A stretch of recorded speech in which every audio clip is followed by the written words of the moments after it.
कहानी पुराना स्कूल और दो दोस्त। राहुल और समीर बचपन से जिगरी दोस्त थे। दोनों एक छोटे कस्बे में रहते थे। कस्बे के बीचों बीच एक बहुत पुराना जर्ज स्कूल था, सेंट जोसेफ हाई स्कूल। लोग कहते थे कि इस स्कूल को सालों पहले एक हादसे की वजह से बंद कर दिया गया था। रात को वहां से अजीब चीखें, बच्चों की रोने की आवाज़ और घंटी बजने की आवाज़ आती थी। एक दिन राहुल ने कहा, समीर, सब डरपोक हैं, चल आज रात वहीं चलते हैं, देखते हैं असली राज क्या है। समीर पहले तो मना करता रहा, लेकिन आखिरकार दोस्ती के दबाव में मान गया।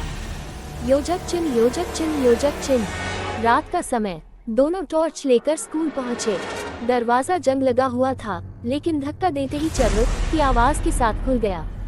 अंदर बिल्कुल सन्नाटा था, बस टूटी खिड़कियों से हवा की सीटी सुनाई दे रही थी। जैसे ही वो क्लासरूम में गए, ब्लैक बोर्ड पर अपने आप चौक से लिखना शुरू हो गया, वेलकम बैक स्टूडेंट्स। समीर की हालत खराब, लेकिन राहुल हिम्मत दिखाते हुए बोला, ये सब हवा का खेल है।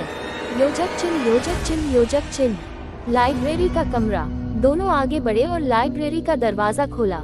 अंदर धूल से भरी अलमारियां थीं। अचानक किताबें खुद ब खुद गिरने लगी और एक किताब खुलकर जमीन पर पड़ी। उस किताब में बच्चों की तस्वीरें थीं, लेकिन हर तस्वीर में बच्चों की आंखें काली स्याही से मिटाई गई थी। अचानक पीछे से बच्चों की हंसी गूंजने लगी। योजक चिन्ह, योजक चिन्ह, योजक चिन्ह।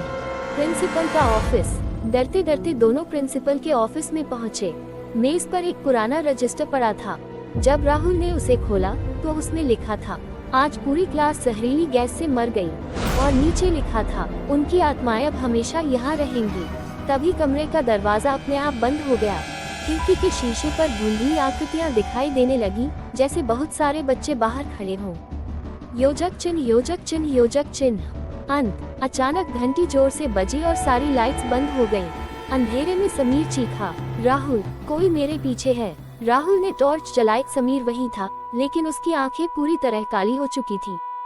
समीर मुस्कुराते हुए बोला, क्लास में आपका स्वागत है, अब तुम भी हमारे साथ यहीं रहोगे। उसके बाद राहुल की चीख पूरे कस्बे में गूंज उठी और वो दोनों कभी वापस नहीं लौटे।